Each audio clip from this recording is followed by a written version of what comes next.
ಮಚ್ಚು ಹಿಡಿದು ಮಾಡಿದ್ದ ರೀಲ್ಸು, ಇನ್ಸ್ಟಾದಲ್ಲಿ ಕೊಟ್ಟಿದ್ದ ಪೋಸು, ಲೈಕ್ಗಾಗಿ ಮಾಡಿದ್ದ ಶೋಕಿಯೇ ಇಬ್ಬರು ಬಿಗ್ ಬಾಸ್ ಮಾಜಿ ಸ್ಪರ್ಧಿಗಳಿಗೆ ಜೈಲಿನ ಸುತ್ತ ಪ್ರದಕ್ಷಿಣೆ ಹಾಕುವಂತೆ ಮಾಡಿಬಿಟ್ಟಿದೆ.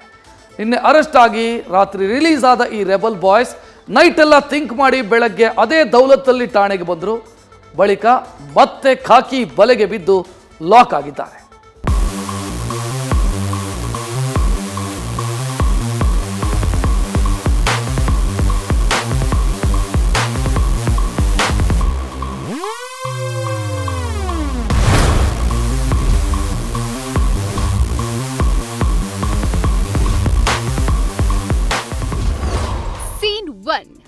ಮಚ್ಚು ಹಿಡಿದು ರೆಬೆಲ್ ಬಾಯ್ಸ್ ದಿಲ್ದಾರ್ ರೀಲ್ಸ್.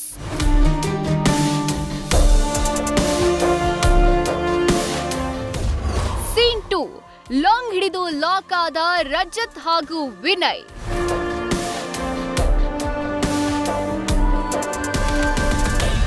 ಸೀನ್ 3 ಇಬ್ಬರು ಆರೋಪಿಗಳನ್ನ ರಾತ್ರಿಯೇ ಬಿಟ್ಟು ಕಳಿಸಿದ ಪೊಲೀಸರು.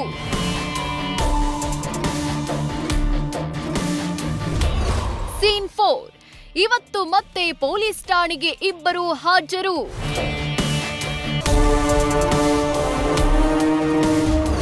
ಸೀನ್ 5 ರೀಲ್ಸ್ ಮಾಡಿದ ಸ್ಥಳದಲ್ಲಿ ಮಹಜರ್ ಮಾಡಿಸಿದ ಪೊಲೀಸರು.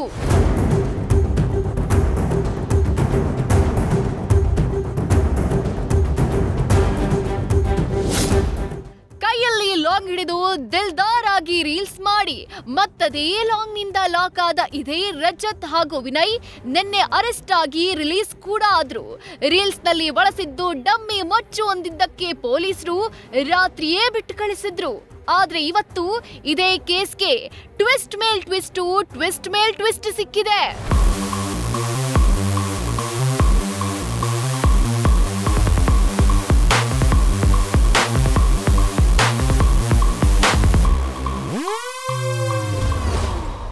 ರೆಬೆಲ್ ಬಾಯ್ಸ್ ಬುಡಕ್ಕೆ ಬೆಂಕಿ ಇಟ್ಟ ಒಂದು ಮಚ್ಚಿನ ರೀಲ್ಸ್.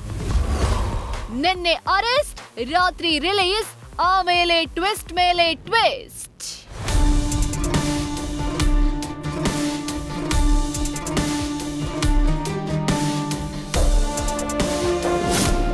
ಇವತ್ತು ಬೆಳಗ್ಗೆ ಮತ್ತೆ ಬಸವೇಶ್ವರ ನಗರ ಠಾಣೆ ಕಡೆ ಮುಖ ಮಾಡಿದ್ದ ರಜತ್ ಮತ್ತು ವಿನಯ್ ರೀಲ್ಸ್ ನಲ್ಲಿ ಹಿಡಿದಿದ್ದು ಇದೇ ಅಂತ ಫೈಬರ್ ಲಾಂಗ್ ಒಂದನ್ನ ಪೊಲೀಸರಿಗೆ ತಂದು ಒಪ್ಪಿಸಿದ್ರು.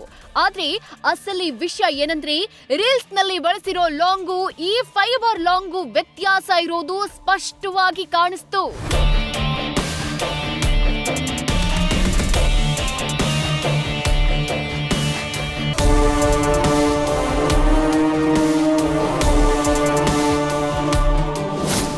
ಇನ್ನು ಡೌಟ್ ಕ್ರಿಯೇಟ್ ಆಗ್ತಿದ್ದಂತೆ ವಿಡಿಯೋ ಮಾಡಿ ಸ್ಪಷ್ಟನೆ ಕೊಟ್ಟ ರಜತ್ ಬುಜ್ಜಿ, ಅಯ್ಯೋ ಸೆಟ್ ಪ್ರಾಪರ್ಟಿಯಲ್ಲಿ ಮಿಸ್ ಆಗ್ಬಿಟ್ಟಿದೆ, ತಂದು ಒಪ್ಪಿಸ್ತೀವಿ ಅಂತ ಕತೆ ಹೇಳಿದ್ರು.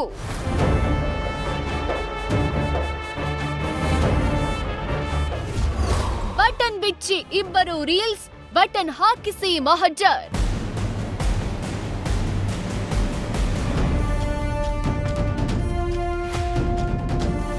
ಪೊಲೀಸ್ ಠಾಣೆ ಮುಂದೆ ಕಾರ್ನಲ್ಲಿ ಬಂದಿಳಿದ ರಜತ್ ಕೈಯಲ್ಲಿ ಲೈಟರ್ ಹಿಡಿದು ಶರ್ಟ್ ಬಟನ್ ಬಿಚ್ಕೊಂಡು ಅದೇ ದವಲತ್ತಲ್ಲೇ ಠಾಣೆಗೆ ಎಂಟರ್ ಆದ್ರು. ಅದೇ ಸ್ವಲ್ಪ ಹೊತ್ತಿನ ಬಳಿಕ ವಿಚಾರಣೆ ಮುಗಿಸಿ ಆಚೆ ಬಂದ ರಜತ್, ಅಯ್ಯೋ ಪಾಪ, ಬಾಲ ಸುಟ್ಟ ಬೆಕ್ಕಿನ ರೀತಿ ಫುಲ್ ಶರ್ಟ್ ಬಟನ್ ಹಾಕಿದ್ದು ಕಂಡು ಬಂತು.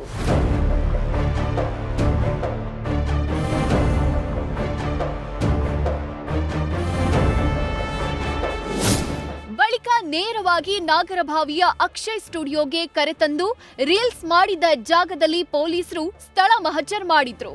ರೀಲ್ಸ್ ಮಾಡಿದ ಉದ್ದೇಶ ಏನು, ಯಾಕಾಗಿ ರೀಲ್ಸ್ ಮಾಡಲಾಯಿತು ಅನ್ನೋ ಪ್ರಶ್ನೆಗಳನ್ನ ಕೇಳಿ ಮಾಹಿತಿ ಪಡೆದುಕೊಂಡ್ರು ಪೊಲೀಸರು.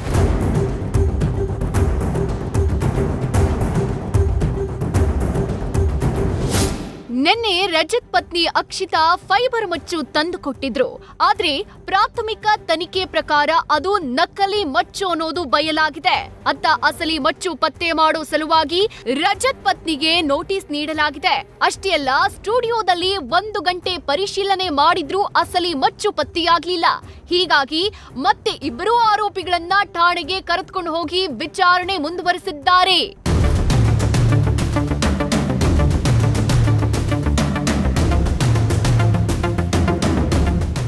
ಪ್ರಜ್ವಲ್ ಜೊತೆ Sandesh, news first Bengaluru. News first ನಿರ್ಭೀತಿಯಿಂದ ನಿಮ್ಮ ಪರವಾಗಿ.